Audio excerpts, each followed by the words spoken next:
നമുക്കൊന്നൊരു കപ്പ ബിരിയാണി ഉണ്ടാക്കിയാലോ?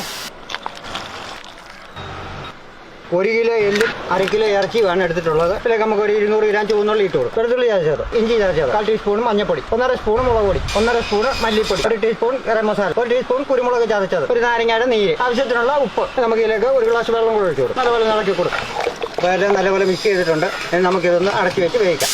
8 whistle അടുപ്പിച്ചെടുത്തിട്ടുണ്ട്. 2 kilo കപ്പ ഞാൻ അരിഞ്ഞ് കഴുകി എടുത്തിട്ടുണ്ട്. മഞ്ഞപ്പൊടി ഇട്ടു, ആവശ്യത്തിനുള്ള വെള്ളം ഒഴിച്ചു കൊടുക്കും, കൂടി ഇട്ടു കൊടുക്കും. ഇത് അടച്ചു വെക്കാം. നമുക്ക് തുറന്ന് കപ്പ വെന്തോ എന്ന് നോക്കാം. നമ്മുടെ കപ്പ വെന്തിട്ടുണ്ട്, വെള്ളം ഊറ്റിയൊക്കെ കളഞ്ഞെടുത്തിട്ടുണ്ട്. ഇത് നമുക്ക് ചെറുതായിട്ടൊന്ന് കുഴച്ച് കൊടുക്കും. കുറച്ച് വെളിച്ചെണ്ണ ഒഴിച്ചു കൊടുക്കും. ഒരു 4 മീഡിയം സവോള ഞാൻ അരിഞ്ഞെടുത്തിട്ടുണ്ട്. അത് ഇതിലേക്ക് ഇട്ട് കൊടുക്കും. ഇഞ്ചി ചതച്ചത്, വെളുത്തുള്ളി ചതച്ചത്, പച്ചമുളക് അരിഞ്ഞത്, 2 കറിവേപ്പില, 1 ടീസ്പൂൺ മുളക് പൊടി, 1 ടീസ്പൂൺ മല്ലിപ്പൊടി, 1 ടീസ്പൂൺ ഗരം മസാല. നമ്മൾ വേവിച്ച് വെച്ചിരിക്കുന്ന എല്ലു ഇറച്ചി ഇതിലേക്ക് ഇട്ട് കൊടുക്കാം. 1 ടീസ്പൂൺ പെരിഞ്ചീരക പൊടി ഇടാം. നമുക്ക് കപ്പ ഇതിലേക്ക് ഇട്ട് കൊടുക്കാം. നമ്മളെ എല്ലാം നല്ലപോലെ ഇളക്കിയിട്ടുണ്ട്.